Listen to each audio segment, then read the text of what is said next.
اگر یہ آسمانی حلقوں میں باتیں ہو رہی ہیں اور اگر یہ افواہیں ہیں اور صحافیوں کی افواہیں بقول سہیل وڑائی صاحب صرف افواہیں نہیں ہوتی تو پھر بھی مجھے عجیب سا لگ رہا ہے انہوں نے کالم میں یہ لکھ دیا ہے.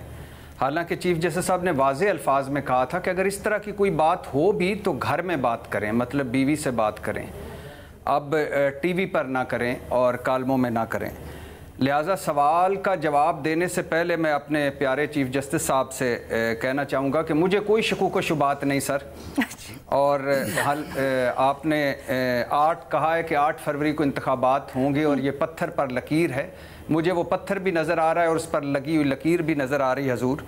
اور ایک آدھ مرتبہ شکوک و شبہات ہوئے ہیں لیکن چونکہ بیوی نہیں تھی گھر میں, حالانکہ میں نے کوشش کی کہ کوئی کر لوں الیکشن سے پہلے بیوی, لیکن وہ چونکہ انتظامات لمبے ہیں تو اس لیے نہیں کر پایا, تو میں نے وہ شکوک و شبہات ہی مار دیے.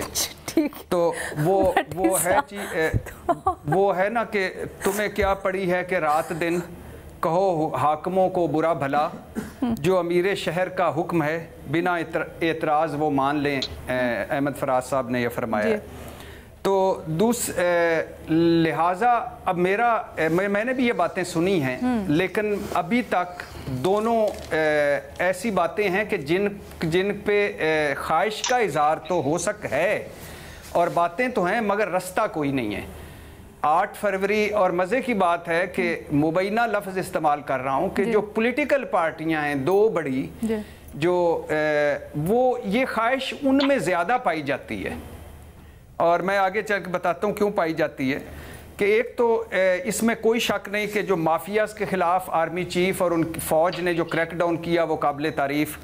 جس طرح غیر قانونی طور پر غیر ملکی جو مقیم تھے ان کے خلاف جو کریک ڈاؤن جاری ہے وہ بھی قابل تعریف. اور جس طرح غیر ملکی سرمایہ کاری, یہ غزہ اسرائیل سانے کی وجہ سے, جو غزہ پہ سانے آیا اس کی وجہ سے یہ ڈیلے ہوا, لیکن $25 ارب کی سرمایہ کاری. انوار اللہ کاکڑ صاحب تو صرف تصویروں میں نظر آئیں گے اور بیان دیں گے, لیکن اس میں کوئی شک نہیں یہ آرمی چیف اور فوج کا ساری کاوش ہے. اور اس کے علاوہ $10 ارب کویت اور پھر سعودی عرب اور پھر باقی عرب ممالک. تو یہ بلا شبہ بڑا اہم کریٹیکل ٹائم ہے. جب میں ایک آدھ مرتبہ بیٹھا تو میں نے پوچھا کہ کیا فار ایگزامپل ہے, انہوں نے کہا جی سرمایہ کاری کے لیے بڑا کریٹیکل ٹائم ہے, IMF کے حوالے سے بڑا کریٹیکل ٹائم ہے, مافیاز کے حوالے سے بڑا کریٹیکل ٹائم ہے. اور دوسری طرف یہ بھی بالکل محسوس کیا جا رہا ہے اور 2 بڑی سیاسی جماعتوں میں خاص طور پر محسوس کیا جا رہا ہے کہ پاکستان تحریک انصاف کی مقبولیت گھٹنے کی بجائے دن بدن بڑھ رہی ہے.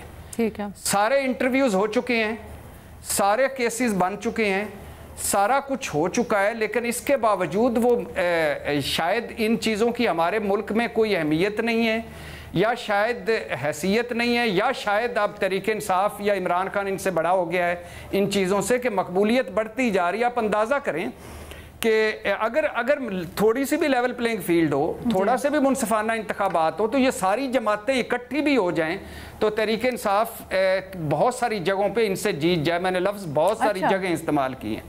اب آپ اندازہ کر لیں, استحکام پارٹی اور پرویز خٹک صاحب کی جلسیوں کو تو چھوڑیں, وہ تو ایک سائیڈ پہ رکھیں. ٹھیک ہے, مسلم لیگ ایک مینار پاکستان کے علاوہ ٹھوس ہوئی پڑی ہے, اور PTI جیلوں حوالاتوں میں ہے, کورٹ کچہریوں میں ہے, پیپلز پارٹی بیک ڈور پر قومی حکومت کے چکروں میں ہے, مسلم لیگ کیسوں کی اور جو نائلی کی رسمی کارروائیاں رہ گئی ہیں, اور اس کے علاوہ 4 بار مرکز 7 بار پنجاب کے میں حکومت کرنے کے بعد بھی منشور بن رہے ہیں.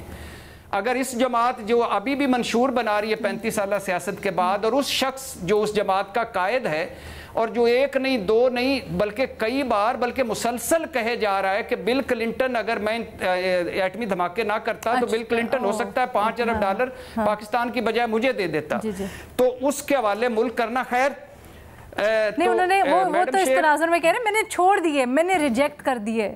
جی بالکل چھوڑ دی ہے. بل کلنٹن نے ساری عمر اس کی فیملی کو انہوں نے نکال دینا تھا, امریکہ کی ہسٹری بدل جانی تھی. بڑی ویسے آپ لیول دیکھیں, دماغ دیکھیں, آپ بڑی عام بات کریں الیکشن سے متعلق. میں چاہتی ہوں اس کے اوپر ہم ذرا الگ سے بات کریں. سہیل صاحب نے بھی یہی کہا, اس کو ذرا سمجھنے کی کوشش کریں گے. ایک بات تو یہ ہے کہ ہے ایسی باتیں ہیں. ٹھیک ہے. دوسری بات یہ ہے کہ یہ زیادہ تر یہ جو سیاسی پلیئرز ہیں ان کی خواہش ہے. اچھا. تیسری بات یہ ہے کہ جو سہیل صاحب نے لکھا ہے وہی دو، اس کے علاوہ بھی 2-3 چھوٹے چھوٹے ہیں لیکن مین پوائنٹس وہی ہیں.